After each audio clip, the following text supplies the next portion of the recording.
Dear Dr. Love, tawagin niyo lamang po ako sa pangalang Criselda. Mula po ako sa Novaliches, Quezon City at bagong listener niyo po ako. Sa unang mga gabi na nakikinig po ako sa inyo, talaga pong humanga agad ako sa husay po ninyong magpayo at masasabi ko pong walang bahid ng pagiging bias ang inyong pagbibigay ng advice. Nagandahan din po ako sa interview ninyo sa isang nanay bago po mag-Mother's Day. Natutuhan kong may ganun po palang sakit at dahil din po sa episode yung yun, lalo ko pong nakita ang halaga ng mga anak ko. Sa kabila po ng pagiging maswerte sa mga anak ko, gusto ko po sanang ilapit ang bigat naman na aking dinadala. 35 anyos na po ako at mayroon po akong 3 anak.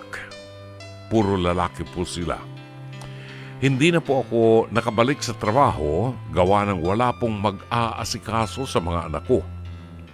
Lalo pa po ang kanilang ama laging wala sa bahay.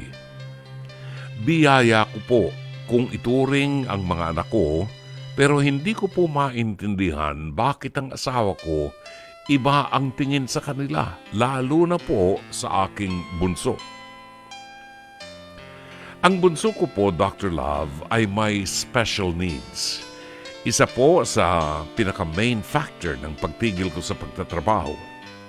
Gayunpaman, dahil alam ko pong mahihirapan ang asawa ko, kung siya lamang ang kakayod, ay nag-o-online selling naman po ko sa bahay para may pandagdag ako sa panggastos namin araw-araw.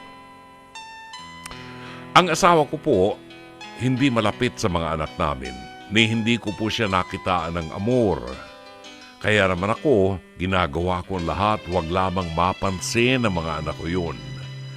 Kaya nga lang po talagang kapansin-pansin na kapag day off niya at nakikisalamuha siya sa mga anak namin, nasasabihan niya po mga ito na palamunin at mga pabigat. Dr. Love, ang mga anak ko ay edad 1-year-old, 5, at isang 7 years old. Hindi ko alam kung paano niya nagagawang sabihin sa mga musmus sa bata ang mga ganoong salita. Kinumpronta ko po siya hinggil dito at sinabi na rin ang mga matagal ko ng tampo sa kung paano siya sa mga anak namin. Pero imbis po na mag-sorry o di kaya naman inaasahan ko ay sasabihin niyang dala lang ng pagod. Kaso po, hindi po ganoon. Pinanindigan niya po at sinabing sa akin na bakit daw kasi aanak-anak ako. Alam ko namang mahirap ang buhay. Nadurog ako, Dr. Love, bakit ganun? Bunga ng pagmamahal namin ang mga anak namin. Bakit siya ganun? Isa pa, kasal naman po kami, kaya bakit pipigilan namin ang magkaanak? Doon naman po ay wala naman siyang nababanggit na ayaw niya. Sa tuwing tatanungin ko naman po siya tungkol sa family planning, hindi niya po ako pinapansin. Dr. Love, ano po kaya, mahal po kaya ng asawa ko ang mga anak ko? Paano po kung sa mga panahong nakakaintindi na ang mga anak ko at ganyan pa rin siya, anong gagawin ko kapag nagtanim ng galit ang mga anak kong lalaki? Paano ko po tatapalan ng pagkukulang ng asawa ko sa mga anak ko? Nagpapasalamat, Criselda.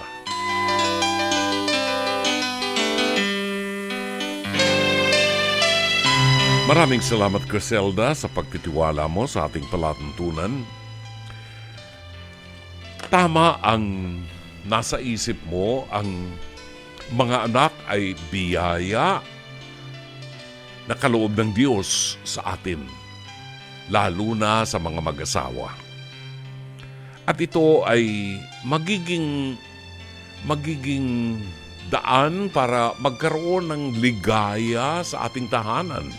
Lalo na ang mga batang katulad ng iyong mga anak, 7, 5, and 1. Ito yung nagbibigay ng buhay sa isang tahanan. Ito rin ang dahilan kung bakit ang isang ama ay nagmamadaling umuwi ng bahay pagkagaling sa trabaho para makasama ang kanyang mga anak at ang kanyang asawa. Hindi natin maisasang tabi ang kawalan ng magandang fondasyon ng iyong asawa. Nakalulungkot nga lamang na sa isang ama ng tahanan ay may ganyang pangatwiran na palamon lamang ang kanyang mga anak. Alam po ninyo, Aling Griselda, ang mga bata po ay walang kasalanan kung bakit sila nandito sa mundo.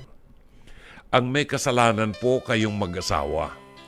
Hindi po naman maaaring mabunti si Aling Griselda nang hindi naman nakikipagtalik sa kanyang asawa na irresponsable. Sana'y nakikinig yung asawa mo. Ay yung asawa mo walang iniisip kundi magpasarap lamang. At sa klase ng asawang ganyan, pagpasalamat mo na lamang, Griselda, na tatatlo ang anak mo. At kaya mo pang harapin at tugunan ang iyong responsibilidad sa iyong mga anak. Huwag mo nang dagdagan. Kung sakaling nangangati asawa mo, sabihin mo sa kanya, pumunta sa banyo, maligo ng tubig na may yelo. Ang kambing na yan. Magaling lang pumatong ang buwisit na yan. Hindi naman ginagampanan ang kanyang tungkulin bilang isang ama. Tungkulin ng isang ama ng tahanan na suportahan at bigyan ng magandang kinabukasan ang kanyang mga anak, ang kanyang pamilya. Kapag ganyan ang takbo ng kaisipan ng iyong asawa, Griselda, huwag ka nang papayag na makipagtalik sa kanya. Hanggang hindi siya nagpapaputol ng dapat putulin sa kanya. Napaka-irresponsable ng asawa mo. Ito yung klase ng mga lalaking walang iniisip kundi ang sarili nila. Ngayon, ano ang problema? Ang problema, hindi maramdaman ng mga anak ninyo, Griselda, ang pagmamahal ng asawa mo. And it is not your problem. It is not your responsibility. Sa edad ng asawa mo, dapat alam niya na dapat ipadama sa mga bata na mahal siya, mahal sila ng mundo, lalo tigit ng kanyang mga magulang. Ay pag ganyan ang klase ng asawa mo, miski aso, mahirap paalagaan dyan. Miski baboy, mahirap paalagaan sa asawa mo. Hindi ko malaman kung ganyan ang takbo ng isip ng kanyang mga magulang at hindi binibigyan ng pagpapahalaga ang mga anak at ito'y nakuhan niya. Nakalulungkot. Pero, Griselda, ito ay bahagi ng cross na iyong pinapasan at sana sa pamagitan mo ay maramdaman ang iyong tatlong anak, lalo na yung anak mong bunso na special child. Sana'y maramdaman ng mga bata ang pagmamahal at pagkalinga kahit sa iyo man lamang. Ang tanong, hindi kaya magtanim ng galit ang kanyang mga anak sa kanilang ama? Posible. At hindi mo maaaring sisihin ang iyong mga anak kung sa pagtanda ninyo, ikaw lamang ang kalingain at protektahan ng iyong mga anak dahil hindi sila nakadama ng pagmamahal buhat sa kanilang ama. Kahit ang ating lipunan, kahit na ang batas natin hindi maitutulak o mapupuwersa ang iyong asawa para mahalin ang iyong mga anak. Kasi given na yun na kapag ikaw ang ama, magmamalasakit ka at magmamahal ka sa iyong mga anak. Siguro, sa huling pagkakataon, ipaliwanag mo sa iyong asawa, kagaya ng una mong ginawa na kausapin siya, sa huling pagkakataon, sana'y paliwanag mo muli sa kanya ang kahalagahan ng pakikitungo ng maganda sa ating mga anak, sapagkat nagtatanim tayo sa mga isipan ng ating mga anak ng mabuting pag-uugali. Kung ayaw niya, then and only then, siya ang aani ng bunga buhat sa kanyang mga anak. Sana'y natulungan ka ng palatuntunan ito. As always, Dr. Love.